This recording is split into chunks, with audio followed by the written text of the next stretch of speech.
Bonjour à tous. Alors, je vois qu'on est déjà à peu près 90 à être connectés. On va attendre encore quelques secondes que tout le monde se connecte bien et puis on va démarrer.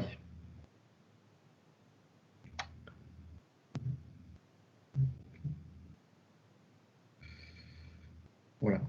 Bon, je vois que le nombre de participants n'a pas l'air de beaucoup bouger, donc je pense que tout le monde était à peu près à l'heure. Merci pour votre ponctualité. Donc, bonjour à tous et merci pour votre participation à ce webinaire Sistra sur le thème de la transition énergétique dans les réseaux de bus et cars. Je me présente, donc je suis Marc Boudier, je suis référent du sujet chez Sistra. J'ai réalisé plusieurs études de conseil de transition énergétique de réseaux. Alors, commençons par planter le décor avec quelques chiffres. Aujourd'hui, 40% des émissions de gaz à effet de serre sont liées au transport, dont la moitié sont concentrées sur les poids lourds. En 2019, 85% des achats de bus étaient encore thermiques en Europe.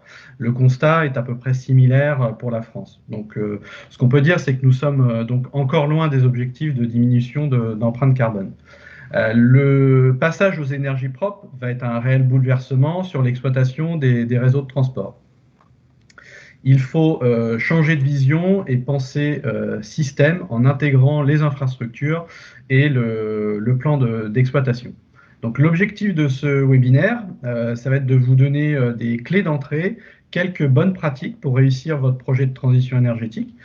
Nous avons choisi de partir des retours d'expérience terrain pour vous aider à définir la juste stratégie dans une vision long terme. Donc, quels sont les choix technologiques possibles? Existe-t-il une recette duplicable sur chaque territoire? Quels sont les pièges à éviter? Alors, tout d'abord, quelques informations pratiques à connaître pour le bon déroulement du webinaire. Vous aurez accès au replay, hein, la conférence est enregistrée. Dès maintenant, vous pouvez poser vos questions donc sur le chat dédié à cet effet. Il y aura un temps à la fin pour y répondre, une dizaine de minutes environ. Donc, comme je disais, j'ai le privilège aujourd'hui d'animer ce webinaire en compagnie de Nadège Bourgis et Laurence Lévesque. Bonjour à toutes les deux. Nadège, en quelques mots, on peut dire que tu as plus de 20 ans d'expérience en direction de projet sur de multiples modes de transport, en passant des études conseil amont à l'assistance à maîtrise d'ouvrage. Laurence, quant à toi, tu as également plus de 20 ans d'expérience en direction de projet, de la phase conception à la phase travaux. Toutes les deux, si je puis dire, vous avez pris le train de la transition énergétique et c'est ce qui nous intéresse aujourd'hui. Alors, une petite mise en perspective par rapport aux autres modes de transport. Donc, si on peut dire le tramway, le métro, le train ont déjà réalisé leur transition énergétique. Et c'est aujourd'hui, en quelque sorte, le tour du mode de transport en commun routier, le bus et le car, si on veut être vraiment précis. Par vulgarisation et par effet de simplicité, on dira le plus communément bus par la suite. Donc sur le routier, le bus, on ne peut pas dire que rien n'a été fait jusque-là. Plus de 10% du parc de bus roule déjà au GNV, donc gaz naturel véhicule, depuis des décennies. Quelques villes comme Limoges ou Lyon ont des trolleybus. Donc trolleybus sont des bus électriques alimentés par ligne aérienne de contact. Mais la majorité de la flotte de bus en France est encore thermique. Donc, quelques mots sur le contexte. Donc, le contexte, clairement, aujourd'hui, il exige de mettre en place des solutions opérationnelles, concrètes, avec un coût maîtrisé. Donc, l'urgence, elle est dictée par trois types de contraintes. La demande des citoyens vers plus de qualité de l'air et moins de pollution sonore en ville. Le renforcement de la législation, donc j'y reviendrai un peu plus en détail juste après, et un contexte de contraintes sur le financement des réseaux de transport avec une baisse des recettes directes du financement par les recettes directes des clients, donc c'est-à-dire les recettes issues des titres des transports. Sur l'aspect législatif, donc c'est la loi de transition énergétique pour la croissance verte qui change complètement la donne. Elle rend obligatoire la mutation des réseaux de transport collectif routier vers des flottes de véhicules propres pour les agglomérations de plus de 250 000 habitants, mais aussi pour les territoires soumis à un plan de protection de l'atmosphère. Ces agglomérations donc, doivent réaliser leur transition énergétique au fil des renouvellements de flotte. Donc avant 2025, la part minimale, c'est sur 50% des véhicules renouvelés. Et au-delà, la législation nous dit que ce sera sur 100% des véhicules qui devront être renouvelés par des véhicules propres. Alors, si vous êtes une AOM, donc une autorité organisatrice de la mobilité, vous devrez être capable de répondre à 3 grandes questions. La première, donc, quelle est ma vision cible ? Comment sera mon réseau après la transition énergétique?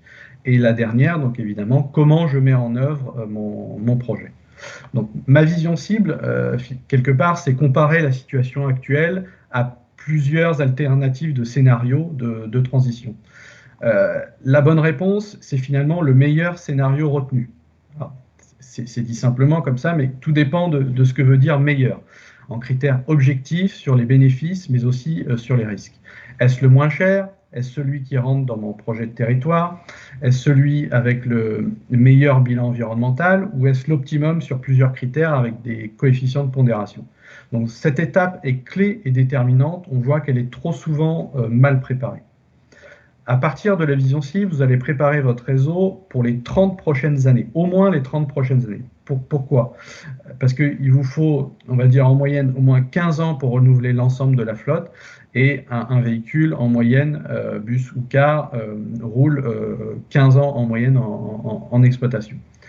Donc les grands enjeux, ça va être de garantir la continuité de service, quelque part c'est l'indispensable, améliorer la qualité de service, donc quelque part c'est le mieux, et puis aussi garantir un certain nombre de choses, donc l'indépendance vis-à-vis des industriels, et bien évidemment la maîtrise des coûts. La mise en œuvre, c'est simplement le chemin entre la situation actuelle et celle souhaitée pour au moins les 30 prochaines années.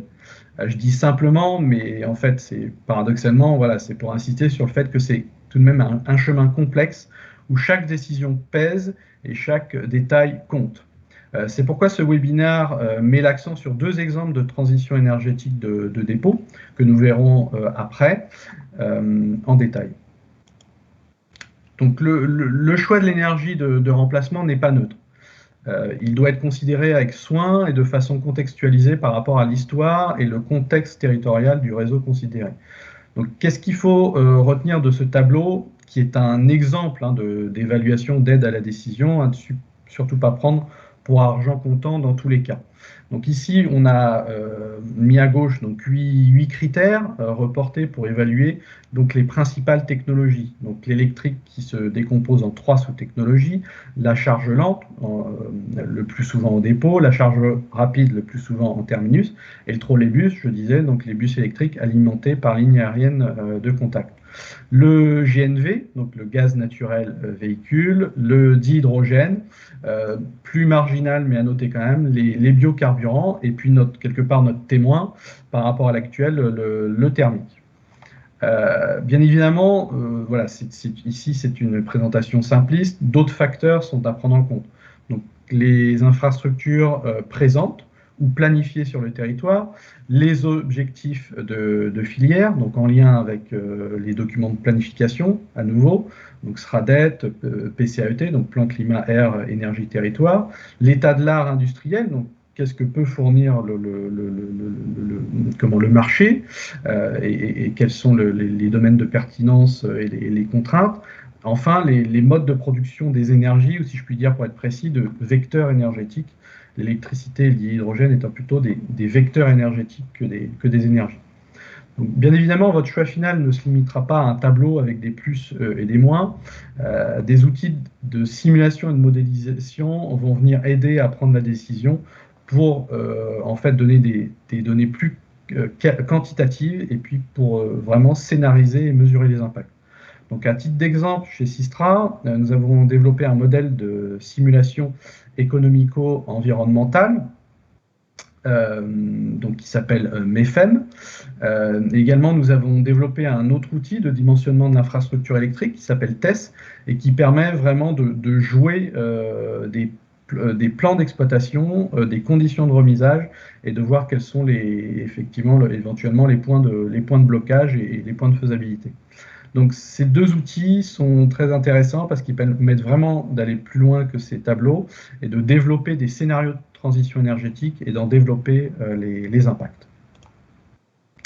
Donc ici, on a repris communément, au-delà de la stratégie, les 4 grandes étapes qui se posent dans un projet de conversion de flotte. Finalement, ce sont des étapes assez classiques dans un projet d'ingénierie, hein. La stratégie, la conception, la réalisation, et puis finalement donc l'exploitation et la maintenance.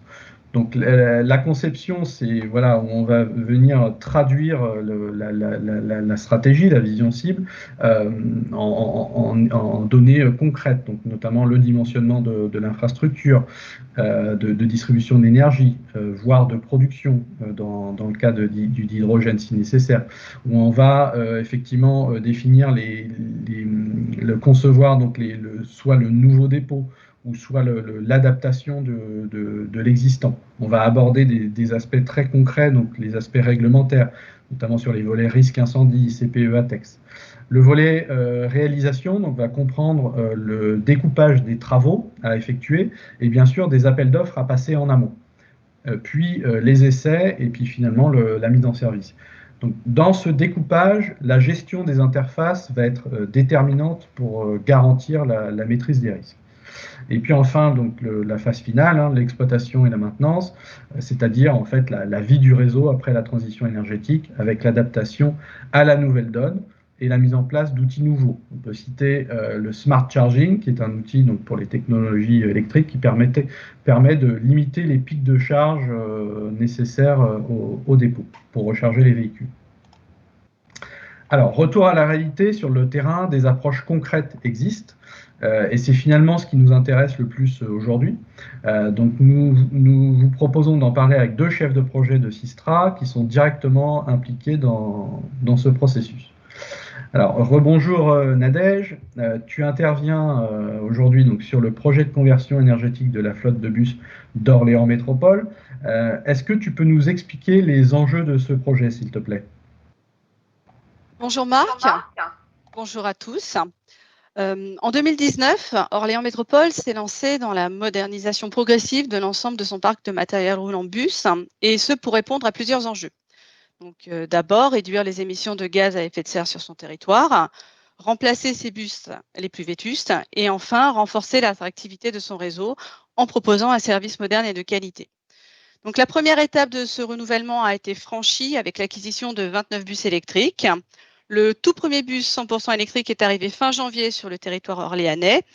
Il a d'abord suivi une phase d'essai, il y a eu ensuite une phase de formation des conducteurs et le bus a commencé à rouler sur le réseau Tao et à accueillir des voyageurs début mars.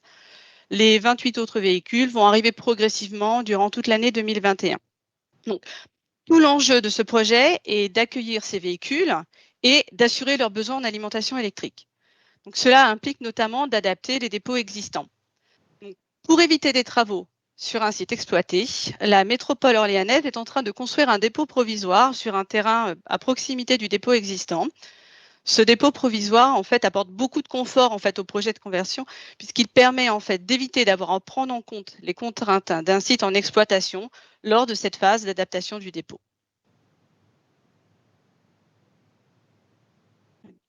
Donc, le rôle de Systra et de son partenaire, en fait, RATP Real Estate, dans le cadre de cette mission, sont d'accompagner les équipes d'Orléans Métropole et dans le cadre d'une mission qui nous a été confiée, qui est une mission d'assistance à maîtrise d'ouvrage générale et technique. Et je tiens à remercier particulièrement la métropole pour la confiance qu'elle nous accorde.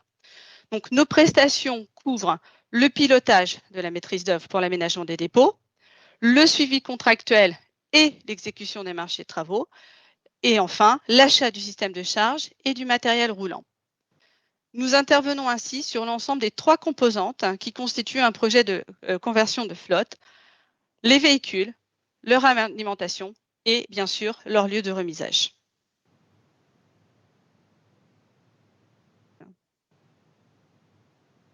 Alors, je crois que nous avons perdu Marc. Donc, je me permets de continuer. Hein. Donc, dans le cadre de cette mission, en fait, Istra est en charge de la passation des marchés à la fois de bus électriques. Et c'est vrai que c'est un sujet plutôt nouveau. Donc, nous avons été... nous sommes arrivés à nous interroger sur les critères de sélection qu'il fallait intégrer en fait pour disposer de ces véhicules. Donc certains nous paraissaient évidents dès le départ et d'autres sont devenus incontournables au cours en fait de notre travail d'analyse. Donc je vois 2 points d'attention que je souhaiterais en fait souligner ce matin avec vous. Donc le premier va porter sur les performances propres d'un véhicule électrique, comme par exemple son autonomie.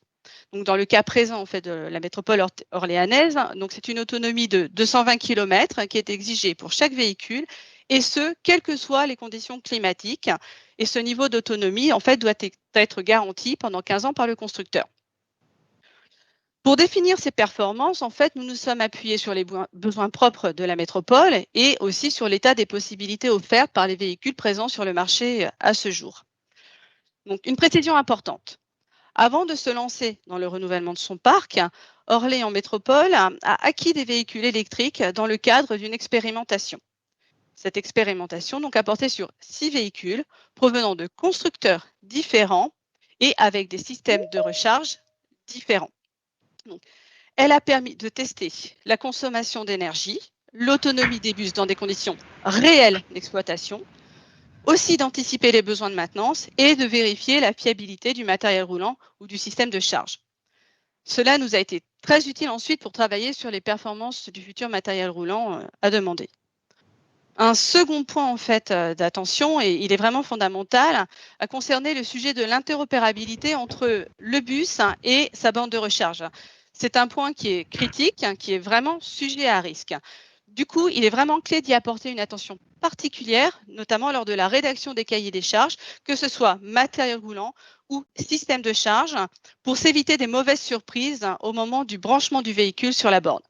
Et effectivement, le retour d'expérience que Sistra a pu avoir sur ces projets, que ce soit en France ou même ailleurs dans le monde, par exemple au Canada, sur d'autres réseaux, nous a vraiment montré que ce sujet était vraiment critique et qu'il fallait y accorder une attention particulière.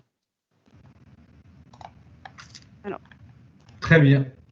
Merci Nadège. Alors excusez-moi, je suis de retour. J'ai eu une déconnexion réseau.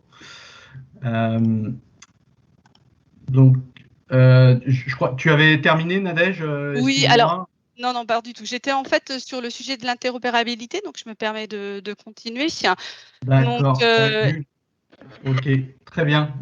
Donc, je pense que c'était le sujet de l'interopérabilité. Donc, je pense que ça sous-entend recharger un bus électrique. Ce n'est pas complètement automatique. C'est ça, Nadège ? Non, complètement, tu as raison Marc, c'est loin d'être automatique. En fait, il existe un protocole d'échange entre la borne et le bus et il ne suffit pas de brancher en fait la prise pour que la recharge des batteries démarre tout de suite en fait. Donc aussi, si un maître d'ouvrage décide d'attribuer 2 marchés distincts pour acheter les bornes d'un côté et les bus de l'autre, la qualification de cette interface entre la borne et le bus et surtout la qualification de la responsabilité en cas de dysfonctionnement devient vraiment importante pour garantir un fonctionnement optimum de la charge. Très bien. Donc, est-ce que vous avez pris des critères liés à l'environnement, pris en compte des critères liés à l'environnement? Alors, effectivement, en fait, nous avons aussi eu le souci d'intégrer des critères qui concernaient l'impact environnemental global lié à la possession d'un véhicule électrique. Donc, pour ce faire, il nous a paru indispensable de vérifier comment et jusqu'à où le fabricant du véhicule prend en compte ce sujet environnemental. Donc, cela passe par exemple par la prise en compte de l'origine et le taux de recyclage des matériaux qui équipent le véhicule, ou sinon la recherche d'une fabrication durable des véhicules, ou encore la seconde vie qui peut être accordée aux batteries. Très bien. Et compte tenu de ton retour d'expérience, donc quel pourrait être le point d'attention que tu souhaiterais souligner? Si tu devais nous donner un dernier conseil, quel serait-il? Alors, pour moi, la clé de la réussite réside vraiment dans la collaboration entre le maître d'ouvrage et son assistant à maîtrise d'ouvrage. Parce que effectivement, ces sujets sont nouveaux, donc MOA et MO doivent travailler main dans la main et sûrement au-delà de ce que peut requérir une mission classique d'assistance à maîtrise d'ouvrage. Donc l'AMO doit être capable de se challenger, de faire preuve d'agilité dans la compréhension des enjeux, des enjeux de son client et puis des risques en fait de ce nouveau projet. Et surtout aussi, donc l'AMO doit faire preuve de réactivité pour répondre aux demandes de son maître d'ouvrage et puis les aléas du quotidien qui sont loin d'être négligeables sur des projets somme toute très nouveaux pour tout le monde. Parfait. Merci beaucoup, Nadège, pour tous ces éclairages. Maintenant, je vais me tourner donc vers Laurence et puis donc son retour d'expérience donc sur le dépôt de Neuilly-Plaisance. Donc, rebonjour Laurence, tu es actuellement maître d'œuvre bâtimentaire dans le cadre d'un groupement Sistra à l'Île-des-Bonnets pour l'adaptation du dépôt, comme je disais, RATP de Neuilly-Plaisance, situé en bord de Marne. Donc, j'insiste sur ce point, nous allons y revenir, c'est important. Est-ce que tu peux nous rappeler ta mission et donner la carte d'identité de ce dépôt et ses enjeux, s'il te plaît? Oui, bonjour Marc. Donc, le projet de la RATP, dans le cadre de l'opération Bus 2025, RATP que je remercie, consiste à adapter le centre bus à l'arrivée des aires de charge et des enrouleurs pour alimenter les bus électriques. Actuellement, ce site accueille 218 bus et assure les activités de maintenance et de remisage. À l'issue des travaux, l'objectif est de pouvoir remiser entre 210 et 220 bus. Voilà, donc nous avons 2 échéances importantes pour le projet. Un à l'été 2023 pour rendre une première partie de la zone du centre bus au bus électrique, pour l'accueil des bus électriques, et en juillet 2024. Quelques mots sur le bâtiment. L'ensemble des bâtiments est d'un type industriel du début du XXe siècle, composé à la fois de bâtiments en maçonnerie et de dépôts de type structure métallique en fer forgé. Donc la toiture, sans dater du début du XXe siècle, est une structure assez fragile, mais nous aurons l'occasion d'en reparler un petit peu plus tard. Donc, effectivement, Laurence, tu l'as évoqué, convertir un dépôt construit au début du siècle à l'énergie électrique, je suppose, a des impacts majeurs en termes d'adaptation bâtimentaire. Est-ce que tu peux nous en dire un peu plus? Oui, tout à fait. Donc, ce que vous voyez, ce qui vous est projeté, donc c'est le centre-bus dans son environnement avec la présence de la Marne et une série de bâtiments et sur votre gauche, les bus qu'on devine.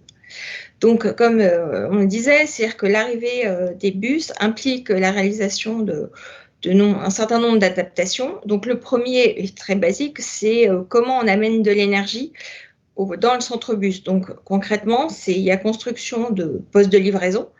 L'énergie est amenée par Enedis et de postes de transformateurs à plusieurs endroits du centre-bus.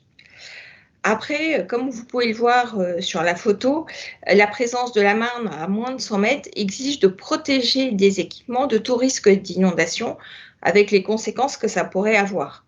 L'analyse qui a été faite dans le cadre de nos études correspond à un critère qui est le plus sur la base des plus hautes eaux connues, et ce, en application de la réglementation PPRI. Pour rappel, PPRI, c'est le plan de prévention des risques d'inondation, et c'est propre à chaque département. Concrètement, dans le cadre de nos études, on a dû surélever un certain nombre d'équipements entre 20 et 80 cm.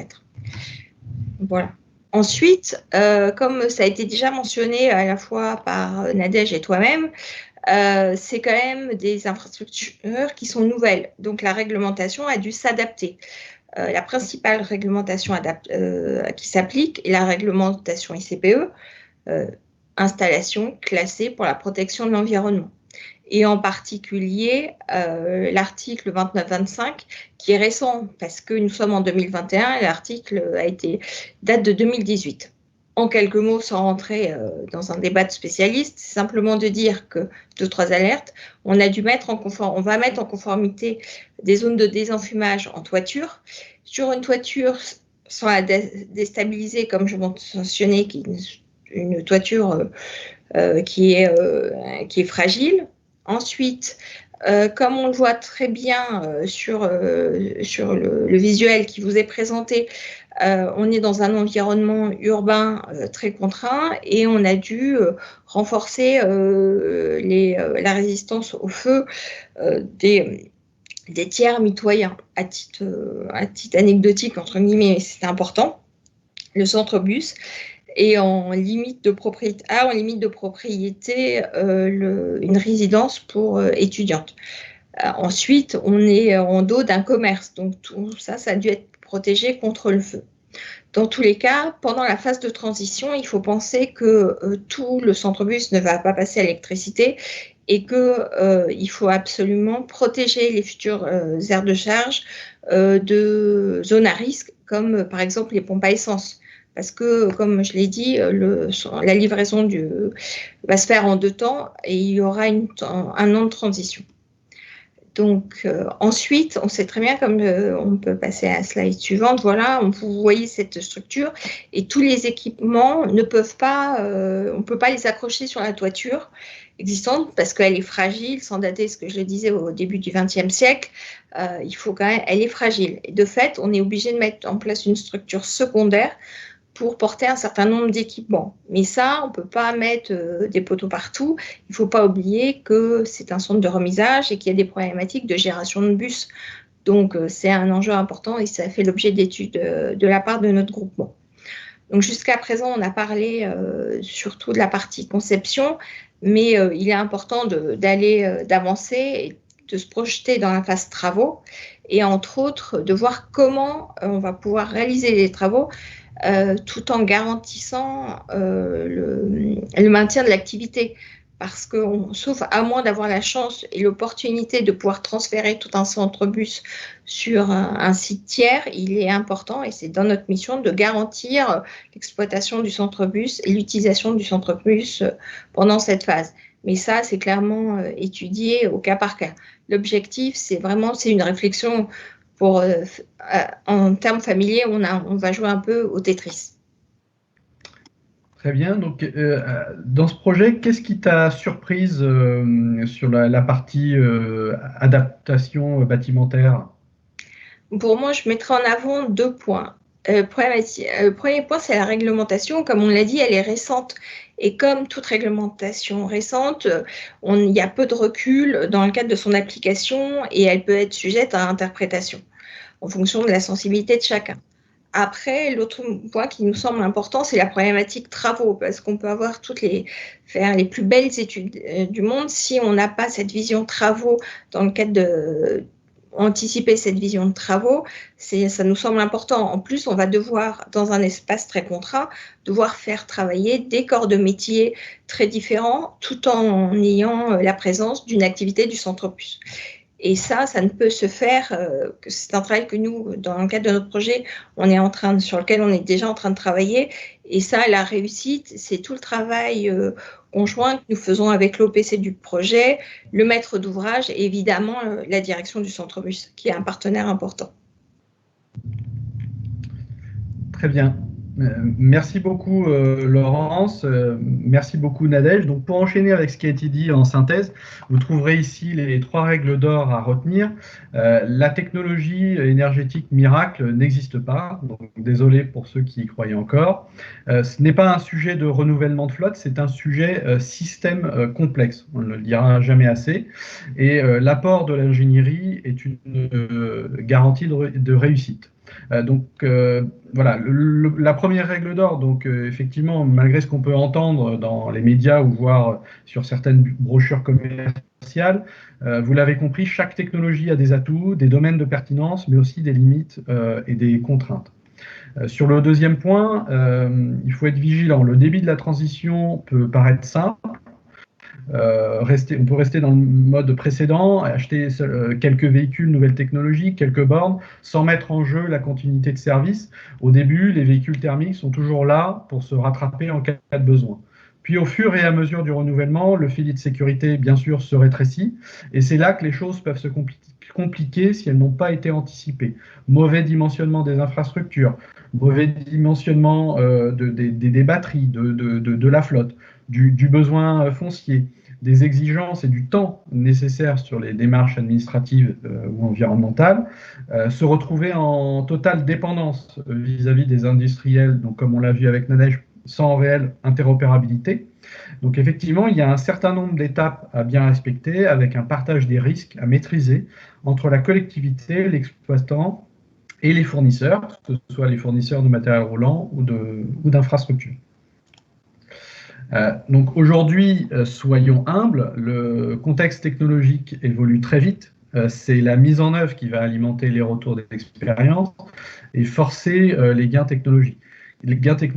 Donc, il ne s'agit pas simplement de renouveler une flotte de véhicules, on est sur un sujet complexe de système de transport. Vous reposez uniquement sur le futur exploitant ou sur le constructeur de bus, c'est peut-être ne pas voir tous les angles morts. L'ingénierie permet de sécuriser vos choix en toute indépendance et neutralité technologique. Merci à tous pour votre attention. Donc maintenant est venu le temps pour les questions, pour voilà, 10 minutes environ. Donc Nadège, est-ce que tu as une première question? Alors, merci Marc pour cette conclusion et ces 3 règles d'or. Donc effectivement, on a quelques questions qui commencent en fait à arriver. Donc la première, je vais me permettre d'y répondre. Elle concerne en fait le nom du constructeur de bus choisi par Orléans Métropole. Donc il s'agit de la société espagnole Irizar. Donc pour une deuxième question, donc vous avez beaucoup parlé des bus électriques. Est-ce que vous avez une recommandation vis-à-vis du GNV et aussi de l'hydrogène qui est très médiatisé en ce moment? Donc effectivement, hein, ce sont d'autres sources d'énergie que nous n'oublions pas. Donc pour rappel, donc les principales sont l'électrique avec 3 sous-technologies qu'on a vues tout à l'heure, charge lente, charge rapide et le trolleybus, le GNV, donc gaz naturel véhicule, et le dihydrogène. Donc si on prend le GNV, donc c'est une technologie mature, ça fait des décennies qu'on voit des véhicules dans certaines agglomérations rouler au GNV. En termes de coût total de possession, c'est une énergie effectivement intéressante, hein, on se rapproche du thermique.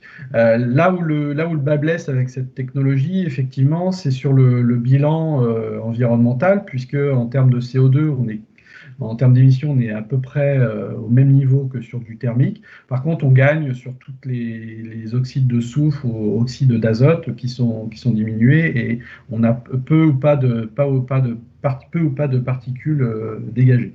Donc, sur cette technologie, tout l'enjeu, en fait, c'est de produire ou d'avoir accès à du GNV d'origine renouvelable. Et là, effectivement, l'équation n'est pas la même puisque ce GNV, hors subvention, hein, coûte 3 à 4 fois le prix du fossile.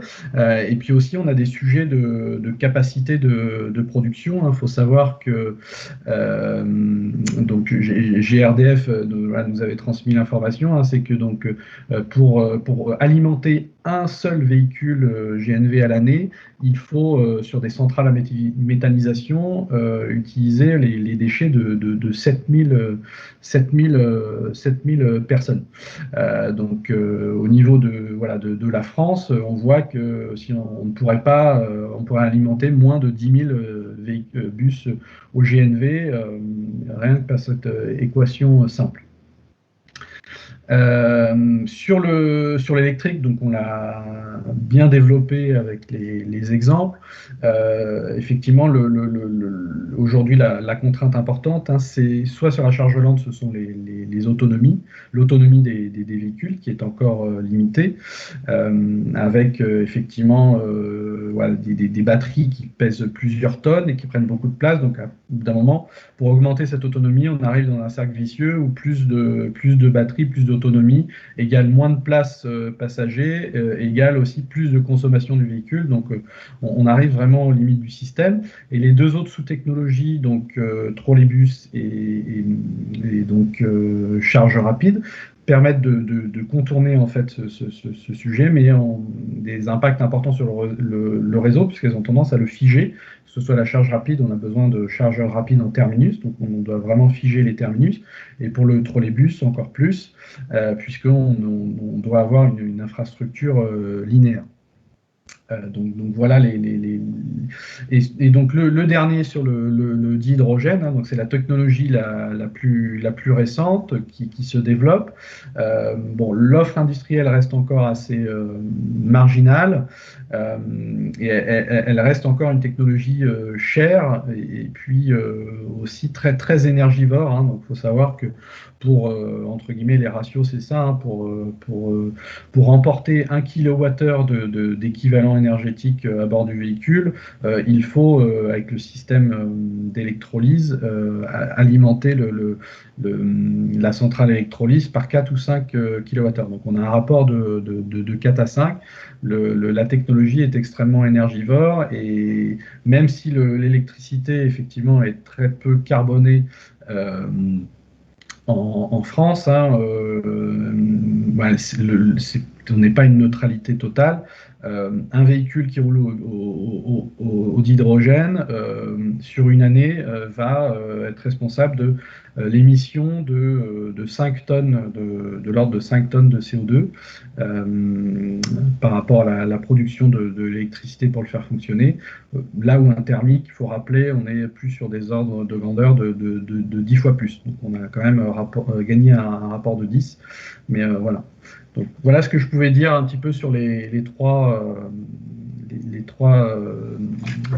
technologies prédominantes pour répondre à cette question. Okay. Merci beaucoup, Marc. En fait, d'autres questions sont en train d'arriver. J'en ai peut-être une qui concernerait plus particulièrement Laurence. Avez-vous une recette magique pour construire des plannings réalistes dans des sites en exploitation? Ça, c'est la question qu'on se pose avant de se lancer dans ce type de projet, parce que c'est pas... Il faut clairement prendre en compte cette donnée. Après, pour cela, il faut réfléchir à plusieurs critères. Déjà, ce que je mentionnais précédemment, c'est dire que est-ce qu'on a de la place, une marge d'espace pour pouvoir réaliser les travaux? C'est un premier point. Ensuite, est-ce qu'on parlait de remisage des portées? Ensuite, c'est à quelle fréquence, c'est plus le lien qui définit l'OAT avec le constructeur, c'est à quelle fréquence les bus vont arriver. Ça peut être aussi un des critères qu'on peut prendre en compte dans le planning. Est-ce que le transfert d'une technologie à une autre se fait progressivement, ou on prend la décision de transférer toute une ligne de bus d'un coup? Ça, c'est des données auxquelles on peut réfléchir. Ensuite, il y a toutes les problématiques liées à la formation du personnel. Dans quel cadre ça arrive? Est-ce qu'on attend que les bus arrivent pour que le personnel soit formé?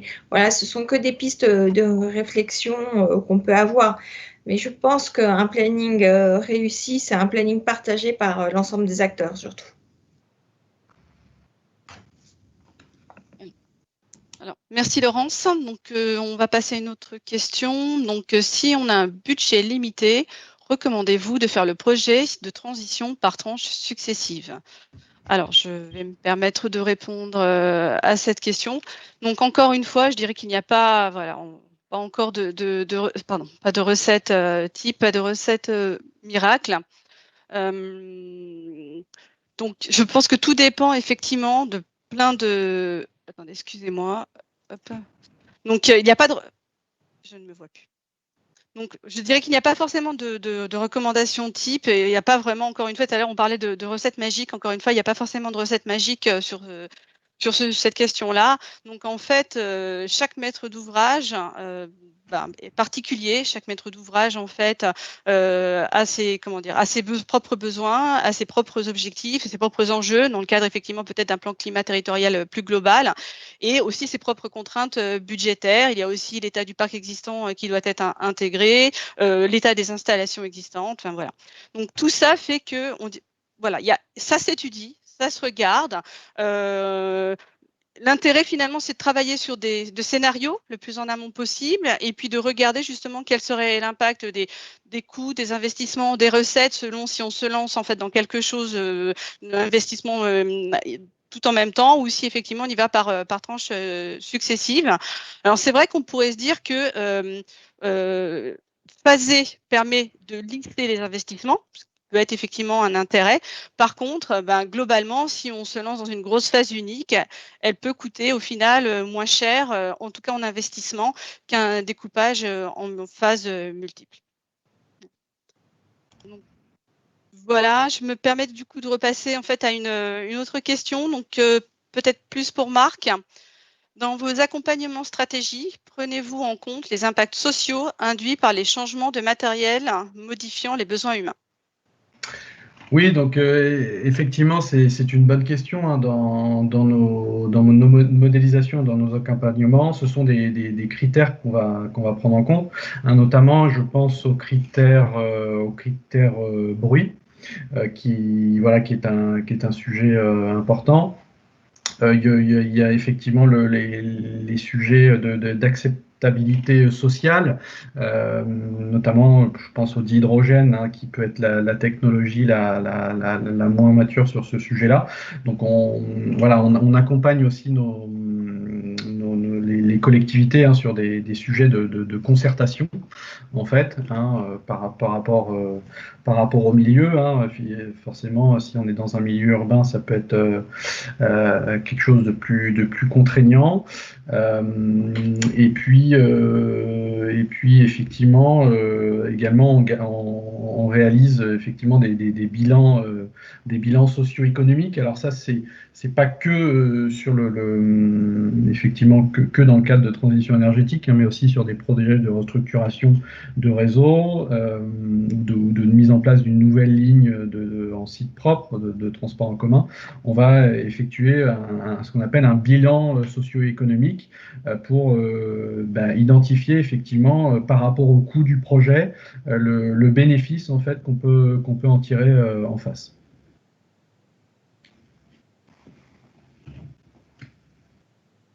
Okay. Merci Marc pour cette réponse. Alors, je pense qu'on peut peut-être encore prendre une autre question. Donc, alors, quel est le pays hors France où Systra est le plus en avance ou a le plus d'expérience dans la transition énergétique de ses dépôts? C'est une bonne réponse. Alors, je peux bien y répondre. Hein. Ouais, je pense qu'on a tous les éléments. Donc, effectivement, au niveau de Systra, on est assez avancé sur le sujet au Canada. Puisque le Canada, en fait, un petit peu comme la France, bénéficie d'une électricité assez bas carbone, une électricité d'origine principalement hydraulique.